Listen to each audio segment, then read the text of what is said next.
ദൈവനാമം മഹത്വപ്പെടട്ടെ. കർത്താവിൽ പ്രിയ വിശ്വാസികളുടെ സമൂഹമേ, നിങ്ങളെ ഏവരെയും ഉയർത്തെഴുന്നേറ്റ കർത്താവായ യേശു ക്രിസ്തുവിൻ്റെ നാമത്തിൽ പ്രഭാതവചനത്തിലേക്ക് വളരെ സ്നേഹത്തോടെ വിനയത്തോടെ സ്വാഗതം ചെയ്യുന്നു. ഇന്നത്തെ ദിവസത്തിൻ്റെ പ്രത്യേകത എന്ന് പറയുന്നത് ഹേവോറോ ചൊവ്വാഴ്ച, 7 ഏപ്രിൽ 2026, ഈ വർഷത്തിലെ 97-ാമത്തെ ദിവസം. ഇന്ന് 468-ാമത്തെ എപ്പിസോഡ് പബ്ലിഷ് ചെയ്യുവാൻ ദൈവത്തിൽ ശരണപ്പെടുന്നു. ഇന്നത്തെ ചിന്താവിഷയം ഹേവോറോ ചൊവ്വാഴ്ച. ഹേവോറോ ചൊവ്വാഴ്ച. ഇന്ന് രാവിലെ ദേവാലയത്തിൽ വിശുദ്ധ കുർബാന അർപ്പിക്കുന്നുവെങ്കിൽ അതിൽ വിശുദ്ധ എവൻഗലിയോൻ മേശയിൽ വായിക്കുവാൻ പോകുന്നതായ വേദഭാഗം എന്ന് പറയുന്നത് മത്തായി ശ്ലീഹായുടെ രക്ഷാസുവിശേഷം 28-ാം അധ്യായം 11 മുതൽ 20 വരെയുള്ള വേദഭാഗം ആയിരിക്കും. അതിൻ്റെ സാരാംശം എന്ന് പറയുന്നത്, കാവൽ കൂട്ടത്തിൽ ചിലർ നഗരത്തിൽ ചെന്ന് സംഭവിച്ചത് എല്ലാ മഹാപുരോഹിതന്മാരെ അറിയിക്കുന്നതായിട്ടാണ് ഈ ദിവസം നമ്മൾ മനസ്സിലാക്കുന്നത്. അവർ ഒന്നിച്ചുകൂടി മൂപ്പന്മാരുമായി ആലോചന കഴിച്ചിട്ട് പടയാളികൾക്ക് വേണ്ടുവോളവും പണം കൊടുത്തു. അവൻ്റെ ശിഷ്യന്മാർ രാത്രിയിൽ വന്നു, ഞങ്ങൾ ഉറങ്ങുമ്പോൾ അവനെ കട്ടുകൊണ്ടുപോയി എന്ന് പറവീൻ. വസ്തുത നാടുവാഴിയുടെ സന്നിധാനത്തിൽ എത്തിയെങ്കിലോ ഞങ്ങൾ അവനെ സമ്മതിപ്പിച്ചു, നിങ്ങളെ നിർഭരാക്കിക്കൊള്ളാം എന്ന് പറഞ്ഞു. അവർ പണം വാങ്ങി ഉപദേശപ്രകാരം ചെയ്തു. ഈ കഥ ഇന്നുവരെ യഹൂദന്മാരുടെ ഇടയിൽ പരക്കെ നടപ്പായിരിക്കുന്നു. എന്നാൽ 11 ശിഷ്യന്മാർ ഗലീലയിൽ യേശു അവരോട് കൽപ്പിച്ചിരുന്ന മലയ്ക്ക് പോയി. അങ്ങനെ കണ്ടപ്പോൾ അവർ നമസ്കരിച്ചു.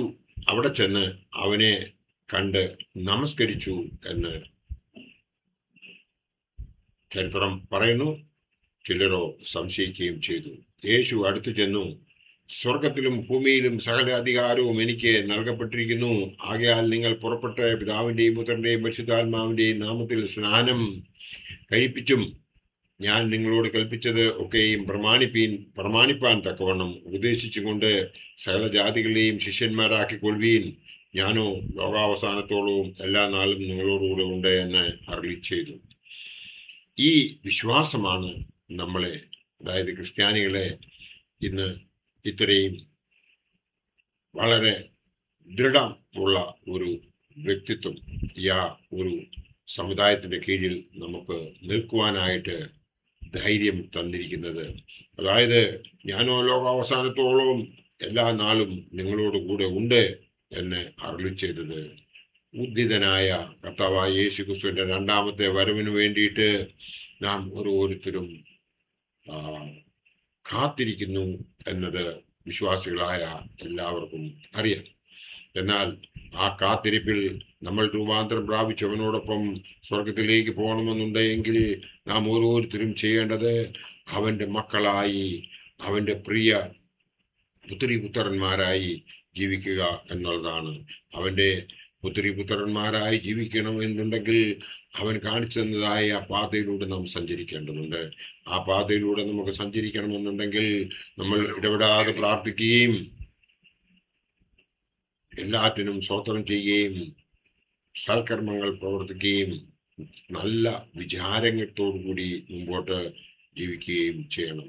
എങ്കിൽ മാത്രമേ നമുക്ക് ബാക്കിയുള്ള ജീവിതം ആത്മീയമായി ജീവിക്കുവാൻ സാധിക്കത്തുള്ളൂ, വിശ്വാസത്തോടു കൂടി പ്രാർത്ഥിക്കുവാൻ സാധിക്കത്തുള്ളൂ. അങ്ങനെ വിശ്വാസത്തോടുകൂടി പ്രാർത്ഥിച്ചെങ്കിൽ മാത്രമേ ദൈവം നമ്മുടെ ഉള്ളിലേക്ക് പ്രവേശിക്കത്തുള്ളൂ. അതായത് നമുക്ക് മാമോദീസായിലൂടെ ലഭിച്ചതായ ആ പരിശുദ്ധാത്മ വരം നമുക്ക് അനുഗ്രഹപ്രദമായി തീരണമെന്നുണ്ടെങ്കിൽ നമ്മൾ ഇടപെടാതെ പ്രാർത്ഥിക്കുന്നവരായിരിക്കണം. അങ്ങനെ പ്രാർത്ഥിക്കുന്നതിന് വേണ്ടിയിട്ട് ദൈവം നമ്മളെ എല്ലാവരെയും അനുഗ്രഹിക്കണമെന്നുണ്ടെങ്കിൽ അവൻ്റെ വചനം വായിച്ച് നാം ഗ്രഹിക്കേണ്ടതുണ്ട്. ബൈബിളിൽ നിങ്ങൾക്ക് എല്ലാവർക്കും അറിയാവുന്നതുപോലെ 1189 1189 അധ്യായങ്ങളാണ് ഉള്ളത്. അത് നാം വളരെ ശ്രദ്ധയോടുകൂടി വായിച്ച് ഗ്രഹിക്കുകയും വേദപുസ്തക ഭാഷ്യം, വേദപുസ്തക വിജ്ഞാനകോശം എന്നീ പുസ്തകങ്ങളിൽ ആ വേദഭാഗത്തെക്കുറിച്ച് റഫറൻസ് എഴുതിയിരിക്കുന്നത് കൃത്യമായി വായിച്ച് മനസ്സിലാക്കുകയും ചെയ്യുമ്പോഴാണ് ദൈവം എത്ര ശക്തനാണ്, അവൻ ആദിയും അന്തവും ഇല്ലാത്തവനും അവൻ സർവ ലോകത്തെയും കീഴടക്കിയവനുമാണ് എന്ന് നമുക്ക് മനസ്സിലാകുന്നത്. അങ്ങനെ ആ കീഴടക്കൽ നമ്മൾ അവൻ്റെ തൃപ്പാദത്തിൽ നമ്മെ തന്നെ സമർപ്പിക്കുന്നുവെങ്കിൽ അവൻ്റെ സഹചാരിയായി നമുക്കും സ്വർഗത്തിലെത്തി അവൻ്റെ വലത്തുഭാഗത്ത് നിന്നുകൊണ്ട് അവനെ സ്തുതിക്കുകയും വാഴ്ത്തുകയും വന്ദിക്കുകയും ചെയ്യാൻ നമുക്കേവർക്കും സാധിക്കും എന്നതിന് യാതൊരു സംശയവുമില്ല.